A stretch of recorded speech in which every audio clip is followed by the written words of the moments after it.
Welcome to the introduction of Dennis Whitlock. My name's Cody Maxwell. I work with the agriculture community around the county and have known Dennis and his family for quite a while. I also serve as the minister for the Honey Grove Church of Christ, and we're excited to be with you today to introduce your interest in running for city councilman, Dennis. So let's just first start by talking about you and who you are and your history here in Honey Grove, Texas.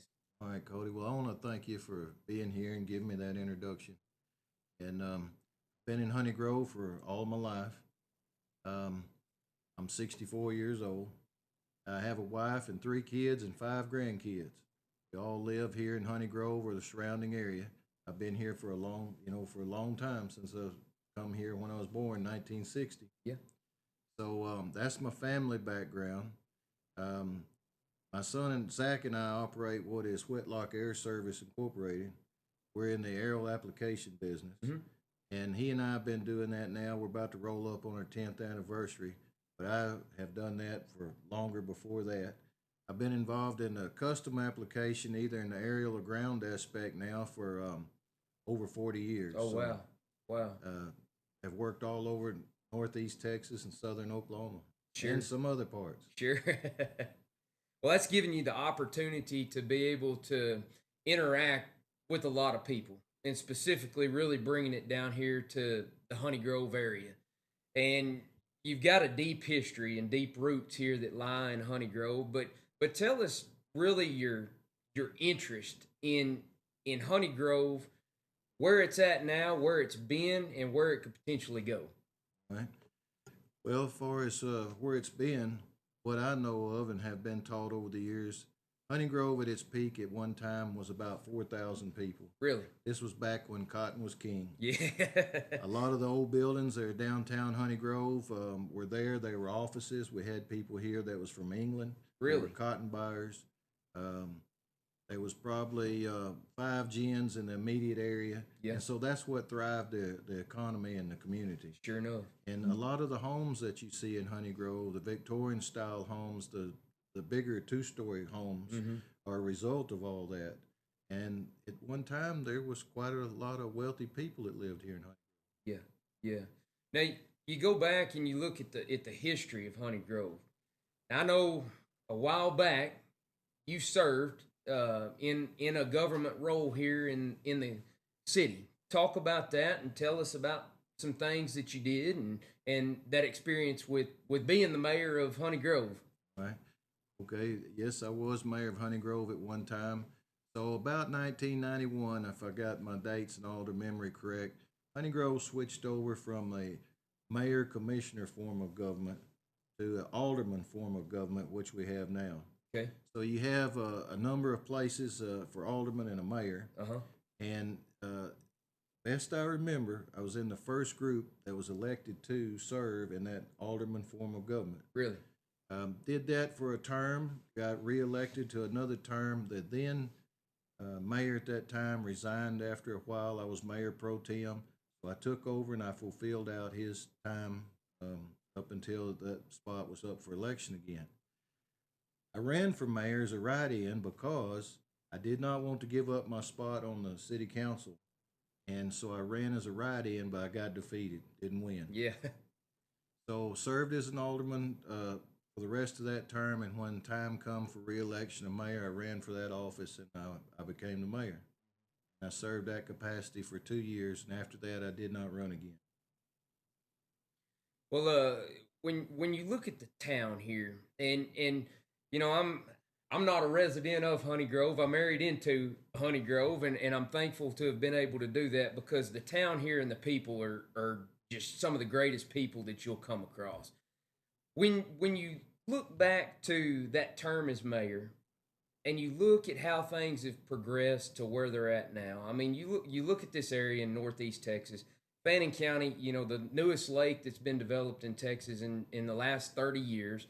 You go to the southeastern part of the county, just south of Honey Grove here down in Ladonia, you've got the next newest lake that's going to come. So there's been a lot of changes.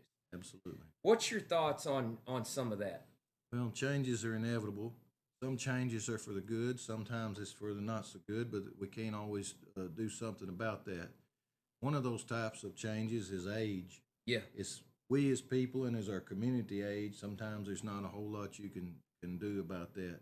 Um, like in talking about those older homes here in Honey Grove, um, they're still here, but they may not be as eloquent as they were once upon a time. Sure. And if they are, that means somebody put money into it. Right. And money's what seems to influence and make things go. You talked about the lakes there. Obviously, there's been a lot of economic input into that. That didn't just come for nothing. It Sure. took a lot of investment for all that to come about. So the future of Honey Grove can be very good. You don't want to create a pipe dream, Sure. but at the same time, you want to be realistic. You don't want it to just nothing come about but age and die off. So you have to look forward and try to come up with something that keeps it going and makes it vital. Sure. When I was mayor and city councilman previous, and I feel this way today, there's three things that I see that would be at the top of my list of what's important. One is the water and the sewer. I was very involved in the water system and learn about how it functioned, what it took to make it keep going and maintain it. We did make some changes back then that was for the positive. Same thing in the sewer. It does not matter in your community if it's 2 people or 2 million people. You got to have water and sewer. That's right. And another important ingredient in that infrastructure is our roads, our streets. You got to be able to move around in your community. And so for me right now, that would be definitely one of the top priorities to try to figure out and bring some suggestions to the table as how to go about that with the other people involved. But it's strictly, it's not strictly my decision. It's a mayor and a council. Right. And I have some ideas on how to make that go about, how to get that funded, and we see how that would go. I think when you look at the growth, obviously that it has come to this area, infrastructure is something that's extremely important. And when you look at the roadways that we travel on, and then you look at water and the supply of it and everything, I mean, that's certainly an interest of many people whenever you look at it. That's right. And, when you say that, it makes me think back to before my time as mayor, anything to do with the government of Honey Grove. There was a lot of talk, like in the mid-'60s, about Campbell Soup looking at Honey Grove instead of Paris, Texas, for the location of that plant and facility. I can't say whether that was just gossip or whether that was factual. Right, Most right. of the people that would have known anything about that are no longer with us. But I will say this. For somebody like Campbell Soup Company to look at a place to locate or have a facility, they're going to look at things about that infrastructure. And they're going to know what kind of water system you have, what's its capabilities, and what you can do to give them what they need. Same thing with the sewer. They're going to look at your fire and your police. So you have to be very realistic about those things when you talk about changes. And that was something that was a hot topic back in when I was mayor before. Everybody always wants to grow and do better for themselves. But you have to be careful because sometimes when you grow, you bring on unwanted problems also. So if you brought in a lot of additional housing or whatever it might be, you overload your water, your sewer system, you just compounded part of your problem. So all those things have to be looked at. And it's not to say that we don't have anything that's inadequate here at the moment. We're mainly a bedroom community. And but those are the kind of things that have to be considered. Sure enough, sure enough. Well, off air, you handed me a newspaper article. And the date on this article was from the Paris News, Sunday, May 18th, 1997. And in this is a picture of a 36-year-old Dennis Whitlock. Tell us a little bit about this. Well, looks a little skinnier than Dennis Whitlock I know today, but I ran across that here a while back, and the reason I mentioned and showed this to you, Cody, I reread that article, and one of the things that really came out of that for me in rereading it was the fact that things I felt that was important then, I still feel that way today, whether it's about things that we might need here in Honey Grove, or it's about family, community, whatever.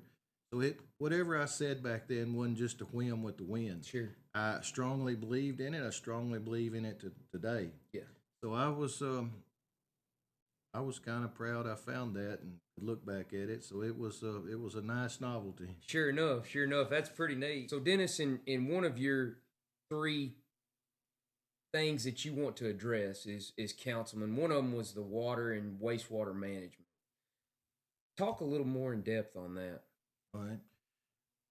When I was the mayor, made a trip down to Austin, signed an agreement with the for the city of Honey Grove with the I believe it was the Water Development Board at that time. We started a project here, which at the time was pretty considerable money wise, especially for a small town. Probably not so today's dollars; it'd be more dramatic. But we built a new wastewater treatment facility. What we'd had for a number of years, and I'm pretty sure I'm correct on this. It was we replaced the what had been two different systems at one at that time. Okay. So this was about the third system all through the time of Honey Grove. This was a lagoon system treatment plant. Okay. It was less mechanicalized. It was easy to expand if you had growth. It was letting nature take do a lot of the work for you as far as how to treat the wastewater and all that sort. And so we started and implemented that there.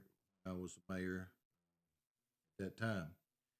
Now, I hear in regards to water and sewer, little conversations, comments about the rates. Rates went up recently, probably not knowing, not being involved exactly. It was inevitable, it had to come. Not so much that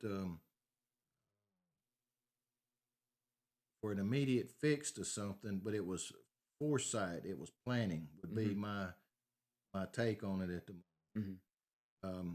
In order for Honey Grove to position itself to be able to come up with additional funding, maybe at the federal level, you had to make sure that you maximized and did everything you could in your local community. Yeah. One of the things being raise the rates. We all like cheap rates, but sometimes you got to do that in order to get to where you want to be. I don't understand some of the things that I hear about the cost of sewer treatment or the wastewater management. So those are two things I would really like to pay particular attention to. See more about what's going on up at City Hall now. Try to get somewhere better position going forward. Dennis, as we close out the conversation today, is there anything else that you want to tell the people about you running for city council member? Yes, Cody, I'd like to urge people here in this community in Honey Grove that on voting day, and I believe it's May the 1st, that'll be the first Saturday in May 2025, be sure and you exercise your right and your privilege to go vote. There's several people running for office this year. Make your selection, pick the two candidates that you feel best and most comfortable with. Go and vote.